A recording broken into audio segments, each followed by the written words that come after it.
too. Now, as part of their inclusive language guide, a London university has told students to not use the words illegal immigrant over fears it could cause offence. The term is deemed dehumanising, and staff and students have been asked to say undocumented instead. Now, when referring to amazing events, terms such as crazy and mad should be swapped with bananas instead. Today we're debating, are we policing language too much? Well, joining us is the journalist and broadcaster Danny Kelly, who says, yes, we're policing language too much. And we're joined by the broadcaster Hayley Sparks as well, who believes that people need to be more mindful of others and how they feel. Well, Danny, let's start with you. What do you make of these peculiar stories? Well, just when you thought the depths of stupidity couldn't get any deeper, up comes a story from a London university.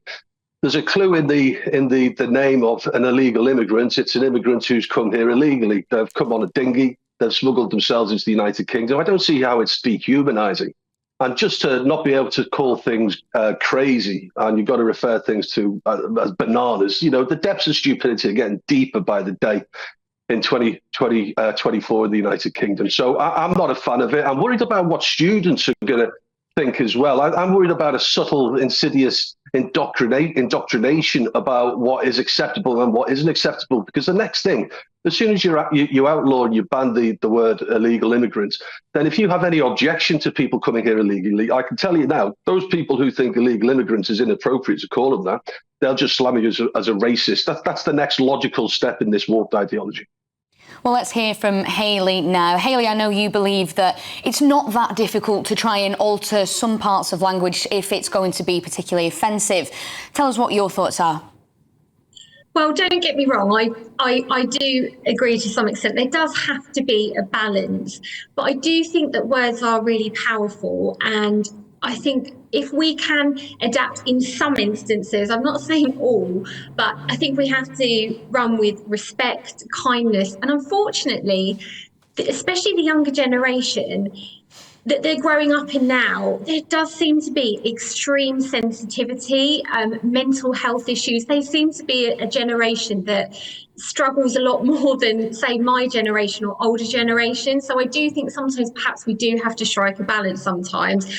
I'm just of the mindset that I never want to cause offence to anybody. I think there's so much drama and awful things going on in the world, and if somebody asks me to change my terminology so that doesn't upset somebody, I personally would be happy to do that, because I just don't want to, you don't know what people are going through, and I just don't want to cause any more unnecessary offence. I think there's more important things in the world than if someone asked me to change my terminology. I'd respectfully do that.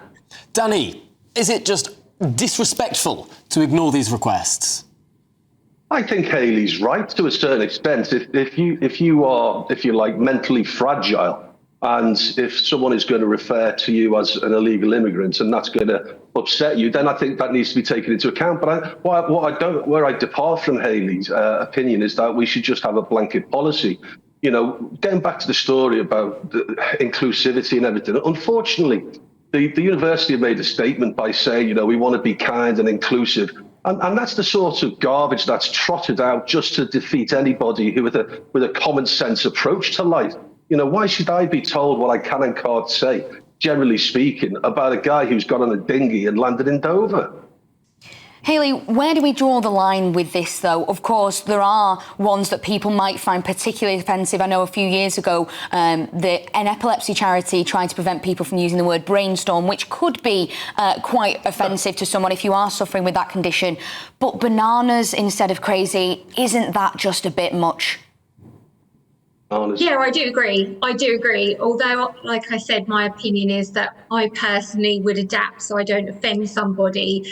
Where do we draw the line? It is a very difficult one. I don't know the answer. I think common sense has to prevail. And as we talked about before, if somebody is, if you're talking to somebody that could potentially find that offensive and you're aware of that, then adjust your language. But I think the vast majority of this, those everyday terms that we've grown up with, shouldn't cause offence. I don't think we should take it too far. There's got to be a balance, but I'm also not of the other opinion where we have to shut it down and not consider whether something has changed and could be offensive to like you say, people with medical disabilities and things like that. Okay. Because some of the words we used in the past, we wouldn't dream of saying now. So you have to be mindful, but there has to be that Danny, balance. you're trying to get in there.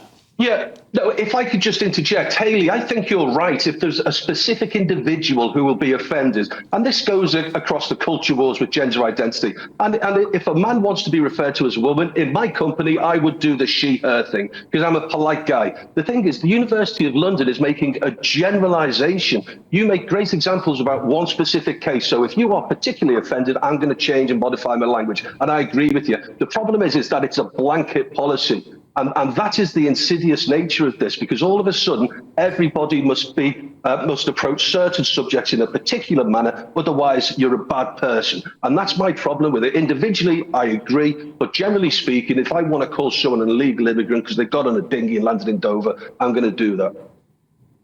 I must say, perhaps one of the nicest debates we've ever had on GB News. You two do seem to agree on most things, but Hayley, what's your response there? Yes, I do agree, but perhaps I agree about the maybe the blanket terminology and demonising it. Perhaps the university's approach would be better, maybe just to educate and just say, look, be mindful in certain situations. This terminology could potentially be offensive. It should be us, perhaps, down to us to use our judgment as individuals. I think if we always promote kindness, respect, empathy, and just compassion, I think the majority of us, we won't really go wrong, and we do have to kind of take it on a case-by-case basis and not demonise people for you. Danny, we started with you. Hayley, we finished with you. Danny Kelly and Hayley Sparks, thank you so much for joining us and talking through that big issue today.